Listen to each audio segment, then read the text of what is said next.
The cost of starting a calligraphy business is largely influenced by the number of service you intend to provide and whether you require a separate space to conduct your business operation. For example, many calligraphy businesses begin by producing rather than teaching calligraphy. Because calligraphy can be done from home, your business can start for less than $5,000, which includes a good amount of starting supplies, licensing, and reasonable advertising through traditional channels. If you have the space and the desire, you can teach calligraphy lessons in your home for interested clients. If you want to lease a studio space to conduct lessons with larger groups, it will likely add at least $20,000 to your startup costs and greatly increase your overhead. As a result, if you go this route, you must teach enough lessons to cover the cost of rent and other expenses. In this video, you will learn how to start a calligraphy business. This video will be your first stepping stone, providing a practical step-by-step approach to starting your calligraphy business. We will go over topics such as conducting market research, conducting competitive analysis, writing a business plan, and raising money from angel investors. It is critical that you watch this video from the beginning to the end so that you can have a clear understanding of how to start a calligraphy business. The first thing you should do before starting a business is conduct market research.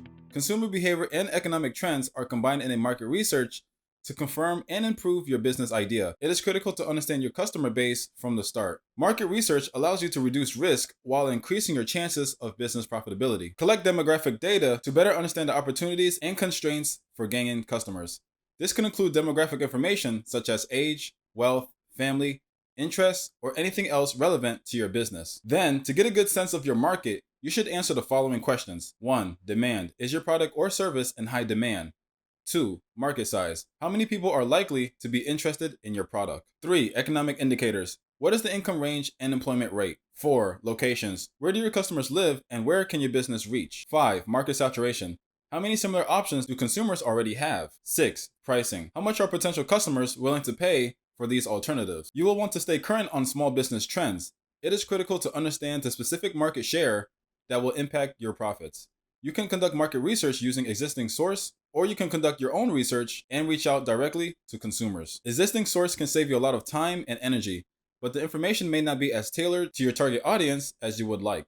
Use it to answer both general and quantifiable questions, such as industry trends, demographics, and household incomes. Asking consumers directly can provide you with a more nuanced understanding of your specific target audience.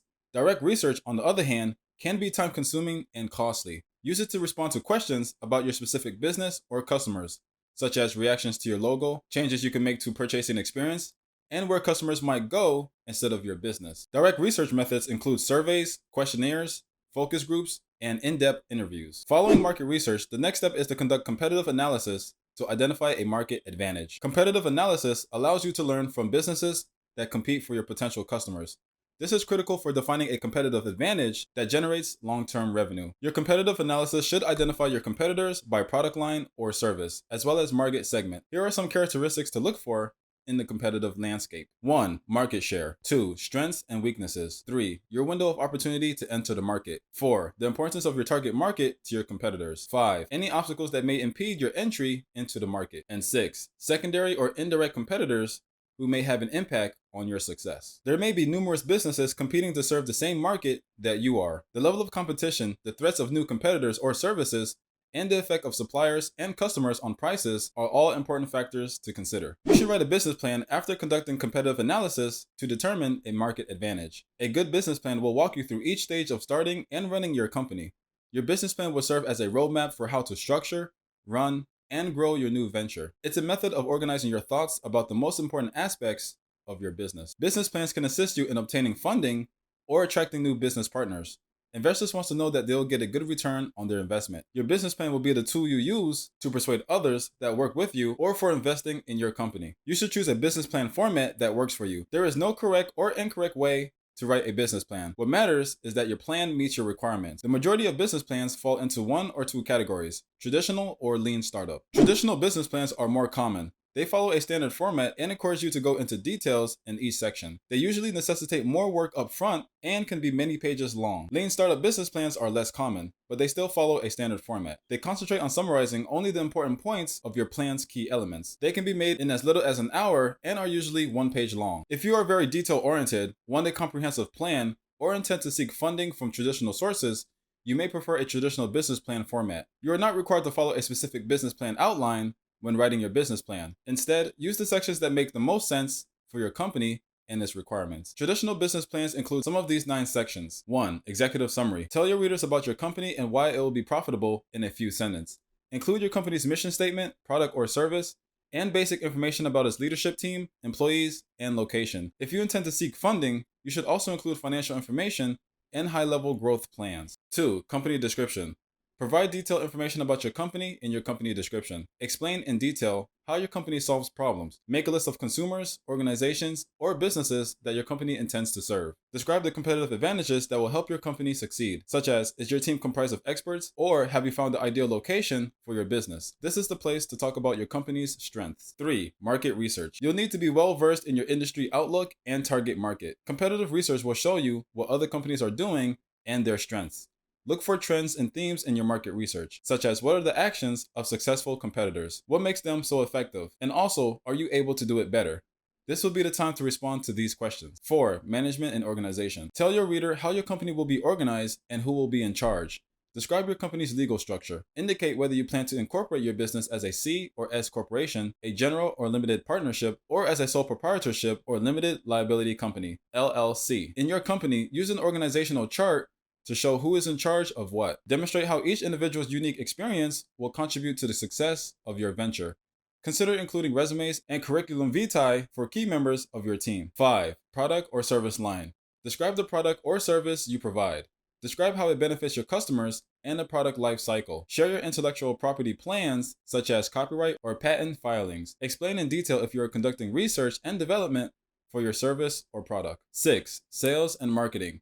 A marketing strategy cannot be approached in a single way. Your strategy should evolve and change to meet your specific requirements. This section's goal is to describe how you plan to attract and retain customers. You'll also describe how a sale will take place. This section will be referred to later when making financial projections, so make sure to thoroughly describe your entire marketing and sales strategy. 7. Request for funding. If you're requesting funding, this is where you'll detail your funding needs. Your goal is to clearly explain how much funding you'll require over the next 5 years and how you intend to use it. Indicate whether you want debt or equity, the terms you want, and the length of time your request will last. Provide a detailed description of how you intend to use your funds. Indicate whether you require funds to purchase equipment or materials, pay salaries, or cover specific bills until revenue increases. Include a description of your future strategic financial plans, such as debt repayment or the sale of your business. 8. Financial projections. Financial projections should be included with your funding request. Your goal is to persuade the reader that your company is stable and will be highly profitable.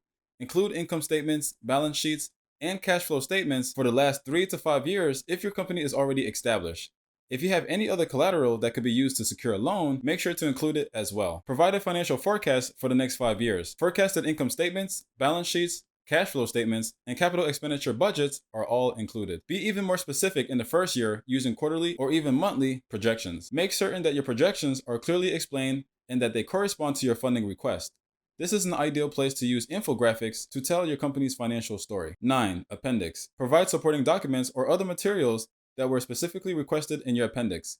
Credit history, resumes, product pictures, letters of reference, license, permits, patents, legal documents, and other contracts are all common items to include. You may prefer a lean startup format if you need to explain or launch your business quickly, if your business is relatively simple, or if you intend to change and refine your business plan on a regular basis. Lean startup formats are diagrams that describes your company's value proposition, infrastructure, customers, and finances using only a few elements. They are useful for visualizing trade-offs and key facts about your company. A lean startup template can be created in a variety of ways. The following are the 9 components of a lean business plan. 1. Key partnerships. Take note of other businesses or service with which you will collaborate to run your business. Consider vendors, manufacturers, subcontractors, and other strategic partners. 2. Key activities. Make a list of the ways your company will gain a competitive advantage. Highlight activities such as selling directly to consumers or utilizing technology to participate in the sharing economy. 3. Key resources. List any resources you will use to provide value to your customers. Staff, capital, and intellectual property may be among your most valuable assets. Remember to take advantage of any business resources that may be available to women, veterans, Native Americans, and hub zone businesses. 4. Value proposition. Make a clear and compelling statement about your company's unique value to the market. 5. Customers' relationships. Describe how your customers will interact with your company. Is it automated or human to human? Should it be done in person or online? Consider the customer's experience from the beginning to the end. 6. Customer segments. When naming your target market, be specific. Because your business will not be for everyone, it is critical to have a clear idea of who your business will serve. 7. Channels. Make a list of the most important ways you'll communicate with your customers. Most businesses use a combination of channels that they optimize over time. 8. Cost structure. Will your company prioritize cost cutting or value additive initiatives? Define your strategy and then list the most significant costs associated with pursuing it. 9. Revenue streams. Describe how your company will make money. Direct sales, membership fees, and the sale of advertising space are a few examples. If your business has multiple revenue streams, make a list of all of them. Following the completion of your business plan, the next step is to secure funding for your venture. Starting a business costs money. One of the first and most important financial decisions most business owners make is how to fund their venture. How you choose to fund your business may have an impact on how you structure and run it. Every company has unique requirements, and no financial solution is one size fits all. Your personal financial situation and business vision will shape your company's financial future. Once you've determined how much startup funding you'll require, the next step is to determine how you will obtain it. Let's talk about how to fund your own business through self-funding. Self-funding, also known as bootstrapping, allows you to use your own financial resource to support your business. Self-funding can take the form of borrowing money from family and friends, using your savings account, or even tapping into your 401k. You retain complete control over your business when you self-fund, but you also assume all of the risk. Be cautious not to spend more than you can afford, and be especially cautious if you decide to withdraw funds from retirement accounts early. You could face costly fees or penalties, or you could jeopardize your ability to retire on time. So consult with the administrator of your plan and a personal financial advisor first. Another option is to raise venture capital from investors. Venture capital investments can provide you with the funding to start your business.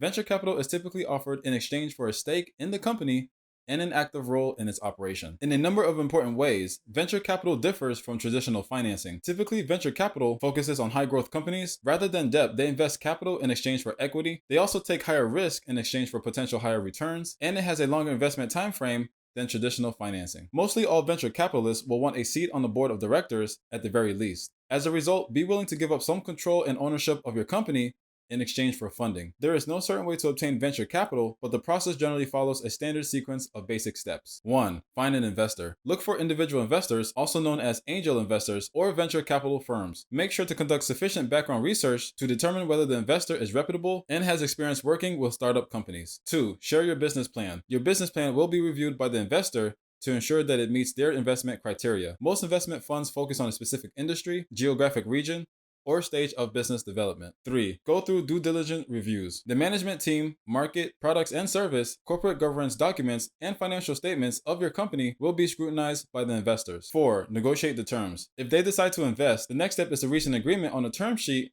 that outlines the terms and conditions under which the fund will make an investment. 5. Investment. You can get the investment once you agree on a term sheet. When a venture fund invests, it becomes an active participant in the company. Venture capital is typically provided in rounds. As the company achieves milestones, additional rounds of financing are made available, with price adjustments as the company executes its plan. If you found this video useful, please show your appreciation by clicking on the like button. Also, let us know in the comments if you'd like us to make a long, in-depth follow-up video to learn more about how to start this business. Also, don't forget to click the subscribe button to see more videos from Shaun Academy, an extension for education.